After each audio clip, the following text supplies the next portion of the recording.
Hey guys, welcome back to my channel. You're watching Tonya Tuesdays. I'm Tonya Rivera, and if you haven't already, subscribe so all your dreams can come true, provided your dreams are to watch more of my videos. Let's get into it.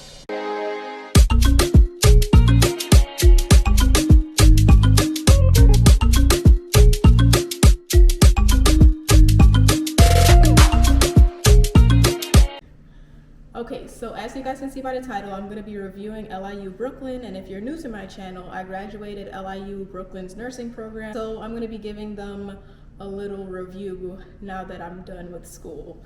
So I'm going to be breaking this down into categories. We're going to have cost and financial aid, content, NCLEX prep, campus resources, clinicals, job connections, and professors. So I'm going to be rating it out of 5 stars. So 5 star is amazing, super good, and 0 stars would be completely trash. So let's get into this video. Okay, so the first category is cost and financial aid. And for this category, I have to give LIU Brooklyn a negative 1,000 out of 5 because LIU is a huge investment. Tuition as of 2021 is over $37,000 per year. So I just think that's absolutely crazy. So basically, if you go here, you're going to be like, "Hey Taylor, where you been? Where you see you been?" I'm drowning in bills. I'm drowning in bills. I'm drowning. It's just me. I'm drowning in bills. You ain't gonna never see. No, but seriously, if you go to financial aid and you tell them that this is a lot for you and you're having difficulty paying your tuition, they're literally going to just give you this piece of paper that has like generic scholarship websites and just basically be like, good luck. You could literally be there boo-hooing, saying you can't pay, and they would just be like, "You've got your problems, baby, and I got mine." And I'm speaking from personal experience because I've been there where I needed to register for the next semester's classes and my bill was too high and I literally had to just scrape money together, and at one point my fiance took out his 401k money to literally pay LIU so I can continue going to school, and all their like alternative option was just to take out more student loans, which I couldn't do at the time because I had took out so many already that Sally Mae wouldn't even give me any more money. And I do not recommend taking out private loans at all. So if you're watching this, please be prepared for high tuition, get your scholarships beforehand, and don't look forward to getting any financial aid from financial aid. They're not going to be aiding you into anything but debt. Yeah, I really think that's something they need to work on. They need to explain to people what the different kinds of loans are and really explain what you're getting into when you sign up for these loans, especially private loans, and give people other options. I don't see what the problem is with scholarships and grants. They do have a certain amount, but for students who have a degree already, or for students who use their financial aid up and they still have more money to pay, it really leaves you almost no options but to come out of pocket with a payment plan or to get a sugar daddy or a sugar mama. So the next category is content and NCLEX prep, and for this category I would give them a 4 out of 5. You do pretty much at the end of the program have most of the information you need to take the NCLEX, but if you're new to my channel, you would know that I actually failed the NCLEX the first time because I only used UWorld and then the ATI that the school provided, and ATI was nothing like the NCLEX for me. I will link that video above in the cards if you want to watch my NCLEX experiences, but comment down below if you think ATI is sufficient for the NCLEX, because I know I'm not bugging. But basically I had to take off a point because I feel like they can use a better NCLEX prep program, and there was just like a lot of gaps after I graduated that I had to figure out for myself and fill in, and I don't think that's right. I feel like a nursing program should be sufficient for you to take. You should be able to just do a quick review and that's it, but again, that was just my experience, and in their defense, I recently moved to Florida and it's been the same with my other nursing friends. They all say that it was pretty much the same thing in their schools. Okay, so the next category is campus resources, and I actually give LIU a 5 out of 5 for this category because there's a lot of libraries, there's a lot of places to study, there's like a quiet section, there's labs, The sim lab is pretty good, and I know those models that we have are pretty expensive, so I definitely appreciate that. I feel like the campus resources are definitely up to par. I guess that's where all the tuition goes, because they do have like a lot of resources. And I remember one year I went there, they were actually giving us iPads. I'm sure that was included somewhere in the tuition, but still, it was a free iPad. Oh, free. When I first started going to LIU, printing was not free, so I definitely appreciate them switching over to just letting everyone have like a $50 credit or whatever it is for printing every semester. And also, there's a lot of prereq books in the library, so if you're doing prereqs, you don't really have to buy the book if you do your homework on campus, and then just, photocopy what you need to photocopy. So in terms of classes after prereqs, for the nursing classes, they didn't really have all the books in the library, but I, at that point, stopped buying textbooks at all, or I shared with people, or I just rented it on check and just shipped it back at the end of the semester. So still, overall, I would give them a 5 out of 5 for campus resources, because it is pretty up to par. Okay, next category is clinicals. For clinicals, I would give them a 1 out of 5 because my clinicals were never hands-on. They were a waste of time, honestly. I did not learn a lot in clinicals often. And it's ironic because every year we would be rushed to do all of our documentation, like the background check, the CPR, all that stuff you have to do before clinicals.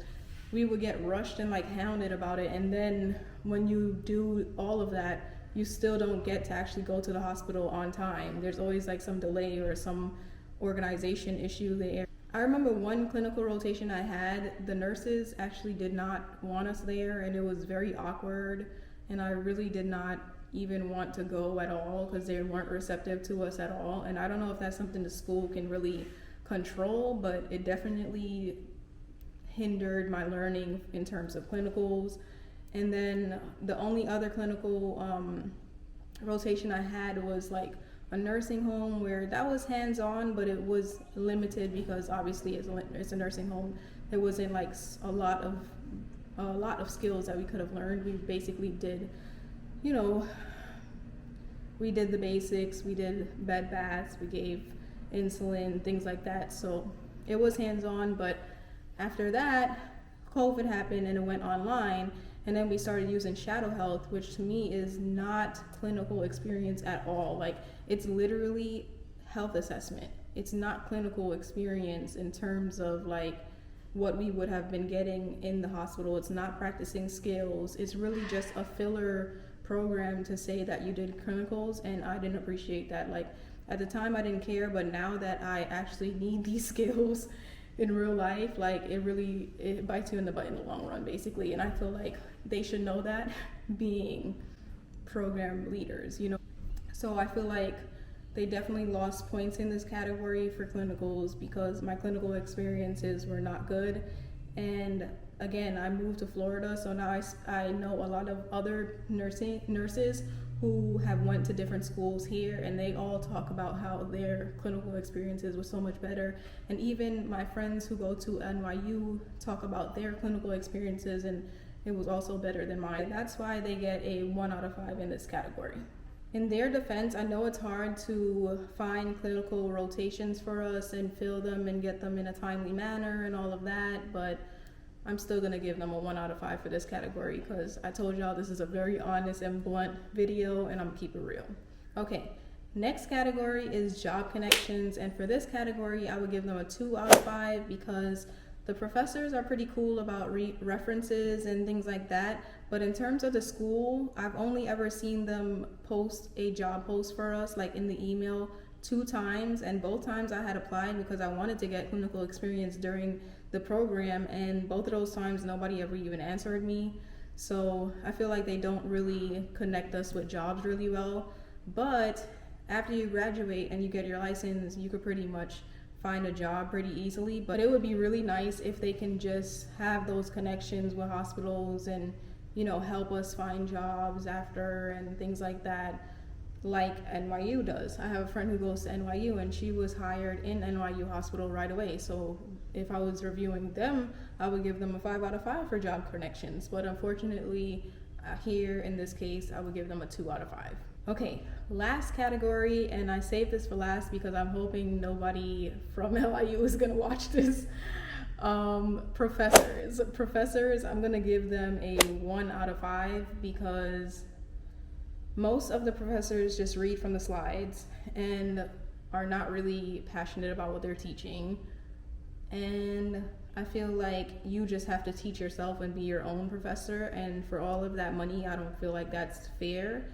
I feel like most of them, if you were to reach out to them and say, I don't understand X, Y, and Z, would just be like, repeat what they said before, basically. And then if you say, I still don't get it, like say you did bad on a test and then you say, I'm not understanding, like what am I doing wrong? Like they would just literally be like, read the textbook. Or they would say, well, your classmates are doing fine.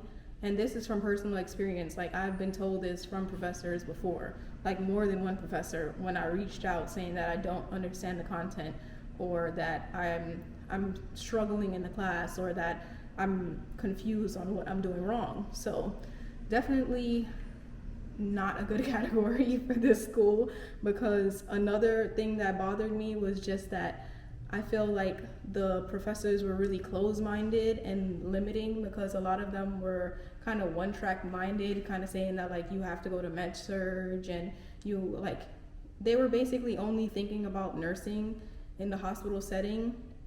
And now that I know there's so many different kinds of nurses, there's nurses who work in medical spas, there's nurses who work from home for insurance companies, there's nurses who give immunizations, there's nurses who work in Disney, there's nurses who work like all over the place. There's school nurses, there's infusion nurses, there's nurse entrepreneurs, there's nurse writers, there's all these different kinds of nurses. So I feel like they try to like box you into just sticking as a staff nurse. And there's nothing wrong with that, but I feel like if you're gonna be in the education sector, you should be open-minded and broad and like encouraging to students to like really just enjoy their career and not like kind of limit them and put them in this box. I think that's kind of weird. So if you made it to this part of the video, thank you so much for watching. Please subscribe and hit the bell. I upload every Tuesday, so I'll see you next Tuesday on the next episode of Tonya Tuesdays. Peace.